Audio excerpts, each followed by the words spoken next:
આલમની જીત છે એટલે ખૂબ મને ખૂબ લાગણી અને થોડો કાચ નીચે કરો સાહેબ, કાચ નીચે કરો થોડો. શું લાગે છે આ જીતને લઈને કેવા પ્રશ્નો પાછા આપવામાં આવશે? જ્યારે મોદી સાહેબ વાવના ધારાસભ્ય સ્વરૂપજી ઠાકોર આપણી સાથે જોડાયા છે અને તેમની સાથે સીધી વાત કરીશું કે આ જીત તેમને કઈ રીતે મેળવી, કઈ રીતે પેટા ચૂંટણી લડાઈને કઈ રીતે જીત મેળવી તે વાત કરીશું. સ્વરૂપજી, વાવ વિધાનસભાની પેટા ચૂંટણીમાં તમને ભારતીય જનતા પાર્ટી ઉમેદવાર બની અને જીત મેળવી, કેવું લાગે છે?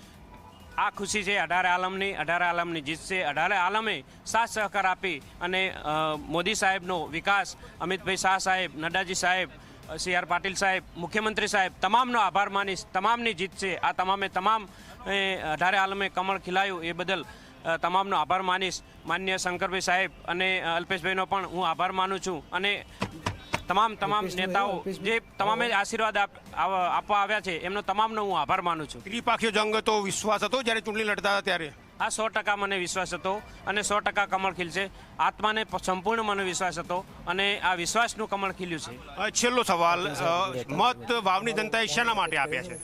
વાવની જનતાને વિકાસની ખૂબ જરૂરિયાત હતી, વિકાસ માટે મત આપ્યા છે. તમારી શું પ્રાયોરિટી રહેશે હવે આગામી 2.5 વર્ષ? તમામ વિકાસના કામો માટે પ્રાયોરિટી રહેશે. તો તમે જોયું કે આ હતા વાવના નવા ધારાસભ્ય સ્વરૂપજી ઠાકોર કે જેઓનું કહેવું છે કે પ્રધાનમંત્રી નરેન્દ્ર મોદી, ભારતીય જનતા પાર્ટીના અધ્યક્ષ JP નડ્ડા ઉપરાંત જે શીર્ષક નેતૃત્વ છે કેન્દ્રીય ગૃહમંત્રી અમિત શાહ સહિતનું, તેમની સામે જોઈને વાવની જનતાએ મત આપ્યા છે. આશા અપેક્ષા પહેલા દિવસથી હતી કે તેઓ જીતશે, પરંતુ ત્રિપાખીયા જંગમાં ક્યાંક રણનીતિ કોઈની બદલાતી નથી. છેવટે જે પરિણામ આવ્યા છે તે દર્શાવે છે કે વાવ બેઠક ઉપરથી ભારતીય જનતા પાર્ટીના ઉમેદવાર સ્વરૂપજી ઠાકોર વિજય બન્યા છે. અને તમે જોઈ શકો છો કે તેઓ હાલ જે કાઉન્ટિંગ સ્ટેશન છે ત્યાં જઈ રહ્યા છે. જે આશા અપેક્ષા સાથે ભારતીય જનતા પાર્ટી ચૂંટણી લડી હતી તે અહીંયા સ્પષ્ટ દેખાઈ આવે છે.